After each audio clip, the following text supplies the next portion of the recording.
In the last video, we were looking at Kepler's third law, which said that the orbital period squared is proportional to it's technically the semi-major axis. This should be a little a here, but we're going to call it r for the radius, the orbital radius here. And so we're actually going to derive that now, because I think it's a really good exercise to see sort of how things work. In other words, we're not just going to say t squared equals blank times r cubed. We're going to find out what that blank thing should actually be. And so, in order to derive Kepler's third law, we need to make a few assumptions. Okay, so we're going to make a few things to keep our lives, or to make our lives a little bit easier. And one of them is going to be, well, we're going to use the fact that the orbits, we're going to assume that they are circular. In other words, if they're circles, it's going to be a lot easier, because then we have a radius instead of a semi-major axis.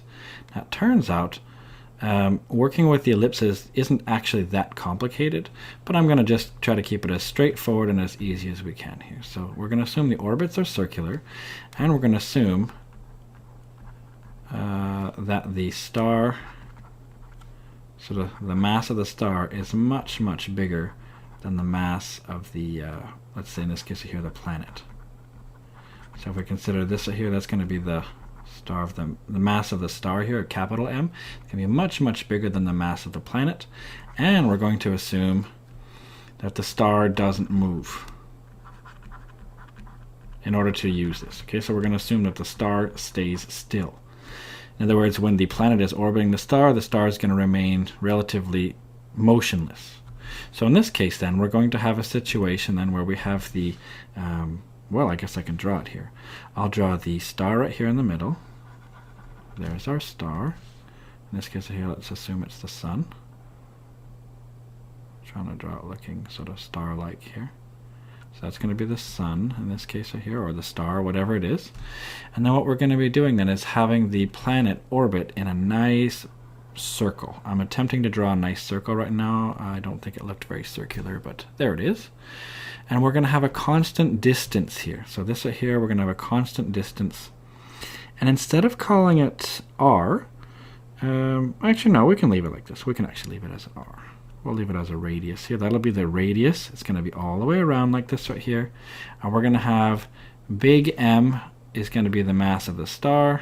And over here, the planet, we're going to have mass little m, just to keep things sort of straightforward. So the star is going to have a mass capital M, and the planet's going to have a mass little m. Now it's going to be going around. Let's assume it goes around this way.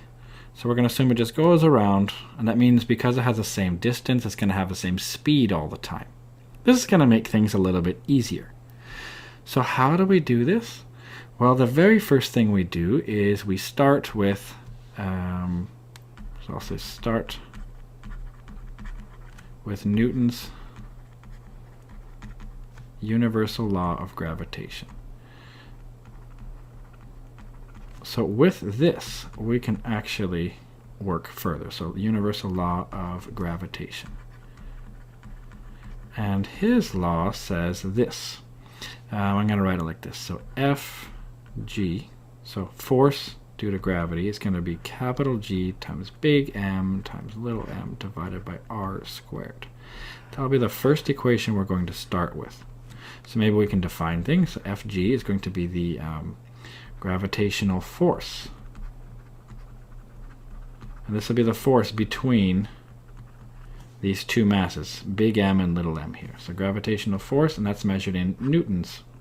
See, it's named after Newton. We have G, which is the universal gravitational constant. So this is just a number. So constant. And it's actually equal to 6.67 times, whoops, I gotta be careful here, times 10 to the negative 11.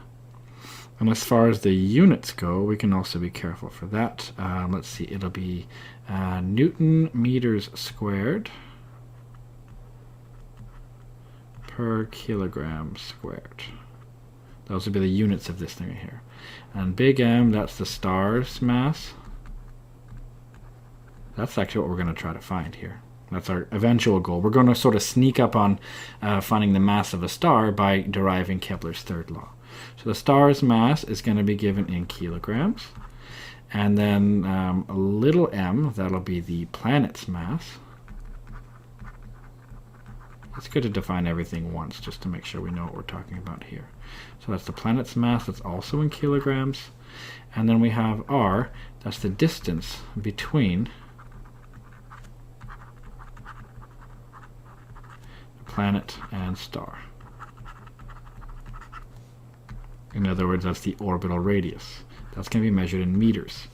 What's important, a technical little thing, is that we're going to assume that these are both point sources. In other words, the sun is just going to be one point and the planet's going to be a point. So it'll be easy to find the distance between them. The reason we do that is because if not, it just gets a little bit more complicated, that you have to take into account that we're talking about the distance from the center of mass of the sun to the center of mass of the planet. But in this case, we're just going to say it's the distance between them. So in other words, that's this radius here. Well, great. What does this tell us? Well, it turns out we can also use this equation, that the centripetal force, and that's going to be mv squared over r. That's going to be another equation that we're going to need. And what this is because this thing right here, this planet is going around in a circle, turns out then that this force, this gravitational force, is going to be pointing inwards. That's going to be this Fg here. It's technically a vector, so we should put a little vector symbol on it, but this force is inwards. And now that's what's causing this force. But anything that goes around in a circle, you can see my video about circular motion and centripetal acceleration, but it turns out that something that goes around in a circle is technically accelerating. And because it's accelerating, it has a force. It turns out this circular acceleration is just v squared over r, and a force is equal to mass times acceleration, so there's just a mass in front. So all you have to do in order to derive Kepler's third law is just remember that this is the gravitational equation, so to speak. This tells you there is a gravitational force of attraction between any two objects with one mass and another mass, separated by this distance apart. It doesn't just have to be stars and planets. It could be anything. Anything in the universe that has mass is technically attracted to every other object in the universe with mass. As long as you know the distance, you can figure out the force. That tells us why that we're not really too concerned with a star that's, a few hundred light years away. Why is that? Well, because my mass is not being affected much by its mass, just because this distance is so large. A large number on the bottom, dividing something by a large number makes this value very small. So that's why gravity counts when you're close to stuff, when the distance here is small. Let's go back to this then. This right here is the centripetal force. Again, so everything here should be straightforward. The only thing we need to do is define v. That's the, let's say, orbital speed of the planet. That's going to be how fast it goes around. And that's going to be measured in meters per second here. So meters divided by seconds. And I suppose we should have Fc. That's the centripetal force on the planet. And that's going to be measured in newtons.